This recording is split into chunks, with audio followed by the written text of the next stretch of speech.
अस्सलाम वालेकुम friends, welcome to my channel forex by Saqib. आज लाइक कर दें, 14 सब्सक्राइब फेब कर है दें और और आप आज के सिर्फ एनालिसिस के एडमायर साथ करते हाजिर जाएं। हूँ। मेरे अंदर एनर्जी ये आएगी कि यार हमारी जो वेबसाइट चैनल है, यूट्यूब चैनल है। जिसने सब्सक्राइब नहीं किया वो फ़ौरन सब्सक्राइब करे और प्ले लिस्ट में जाके आप एजुकेशनल वीडियोज़ हम देख सकते हैं। ये बहुत इंफॉर्मेटिव वीडियोज़ हैं, ये लाजमी देखें और डेली एनालिसिस के लिए यहाँ पे आप आ सकते हैं।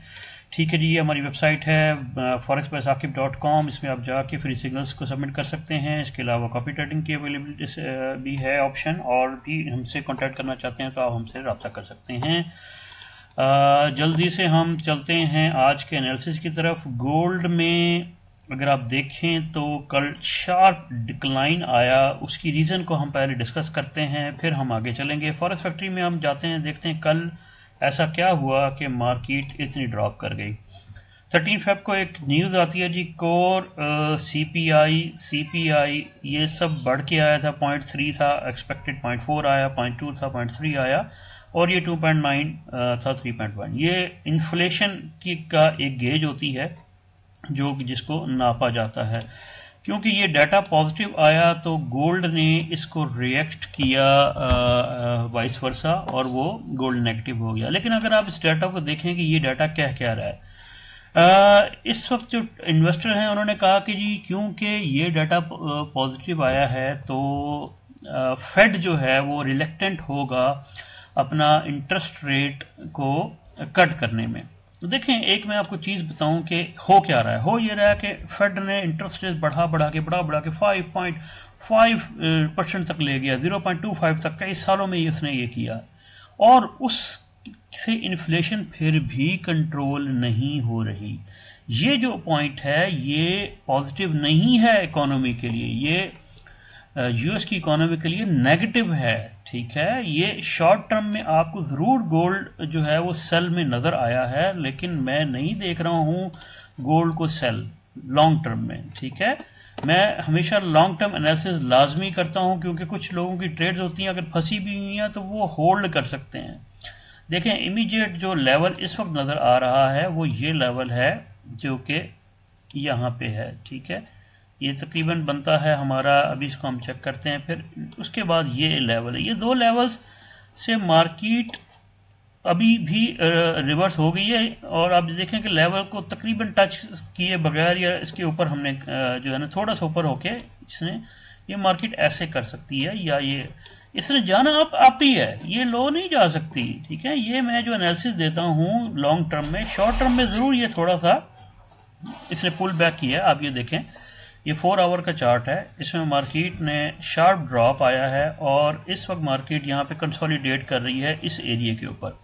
ठीक है, इसने अगर नीचे भी जाना है ना, तो मार्केट का एक स्ट्रक्चर है, मार्केट हमेशा वेव्स की शक्ल में मूव करती है। अगर इसे नीचे भी जाना है तो एटलीस्ट ये 50% का जो है वो फिबोनाची लेवल वो या 61 तक का करके फिर ये हम इसको नीचे देख सकते हैं। अगर आप कहें कि मार्केट नीचे ही स्ट्रेट चली जाएगी तो ऐसा नहीं होता। अगर ऐसा कर रही है मार्केट तो ये साइन है कि इसने रिवर्सल लेना है, अपने लेवल को टच नहीं किया, जो कि लेवल बनता है यहाँ पे। ये हमारा तकरीबन 1975 से 1980 का एक जोन है।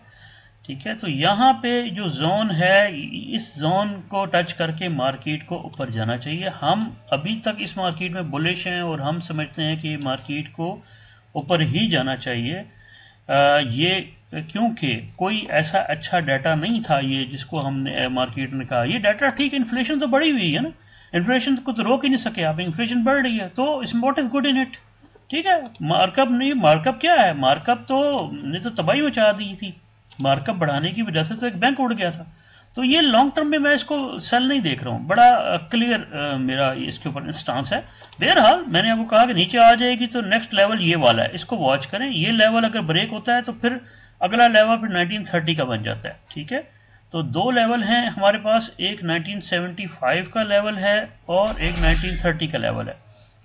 वो 30 का बहुत नीचे है, लेकिन 70 उससे पहले 75 को तोड़ना पड़ेगा अगर इसने नीचे भी जाना है तो। लेकिन रीज़न कोई नहीं है, फंडामेंटल रीज़न कोई नहीं है। हाँ, कल ये ज़रूर हुआ है कि मार्केट ने एक स्ट्रक्चर ब्रेक किया है, लेकिन फिर भी अभी भी मैंने आप ये देखें तो मैंने एक चैनल ड्रॉ किया है इसके ऊपर, और मैं समझता हूं कि मार्केट अभी भी चैनल से बाहर नहीं गई है। यहाँ पे एक ट्रेंड लाइन, पहले ट्रेंड लाइन ऐसे थी, अभी एक्सटेंड होके ऐसे हो गई है। ये हो सकता है क्योंकि मार्केट ने एक अपनी वेव्स की फेस में काम करना है, एक वेव, दूसरी वेव और ये तीसरी वेव, ठीक है।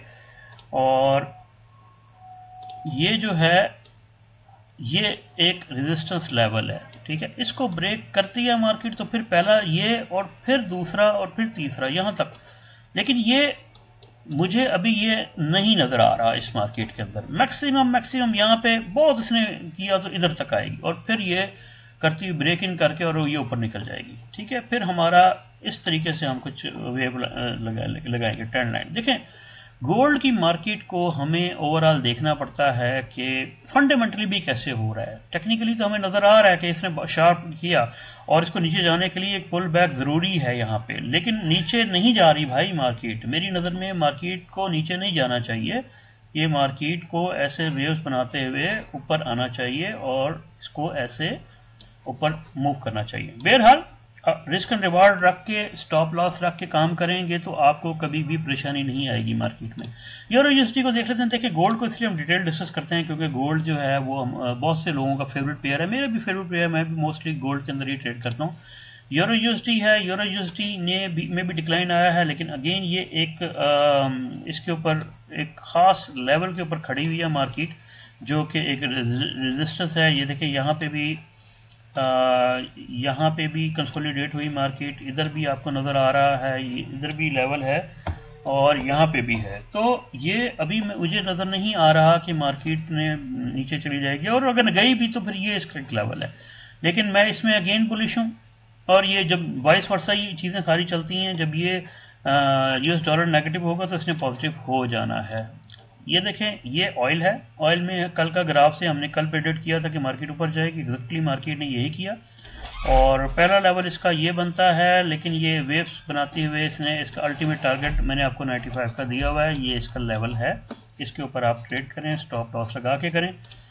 ठीक है जनाब, आज कोई ख़ास न्यूज़ नहीं है मार्केट में, आज की न्यूज़ हम देख लेते हैं, लेकिन बस ये है कि मार्केट अपने ये सिर्फ जीपी पाउंड की एक छोटी सी न्यूज़ है, अदरवाइज इसकी कोई न्यूज़ नहीं है। यूएस डॉलर की कल भी कोई ख़ास न्यूज़ नहीं है। हाँ, थर्सडे को ये यूएस के रिटेल सेल और अनएम्प्लॉयमेंट क्लेम है, इसमें मार्केट अपनी देख लेती है, इसको हम देखेंगे कल की उसमें एनालिसिस में। आज जो है वो ये है मार्केट, जो कि पहला लेवल मैंने आपको बताया कि 1975 का लेवल बड़ा इंपॉर्टेंट है, इसको ब्रेक करना आसान नहीं है मार्केट को, तो मार्केट को रिवर्स जाना चाहिए, और अगर इसने नीचे भी आना है तो फिर भी पुल बैक करके 50% तक ये जाए एटलीस्ट ये मार्केट 2006 का एक लेवल है, ये वाला लेवल है, इस तक जाए, या ये वाला एक लेवल है, ठीक है। ये एक लेवल है, इससे हम सेल देख सकते हैं, लेकिन शॉर्ट टर्म के लिए, ठीक है। मैं क्योंकि बायर हूँ तो मैं सेल को रिकमेंड करता ही नहीं है। लॉन्ग टर्म में बंदा बैठ सकता है, छोटी ट्रेड लगा के, स्टॉप लॉस नीचे रख के हम अच्छा काम कर सकते हैं। ठीक है, मेरे साथ रहें। Thank you for the today.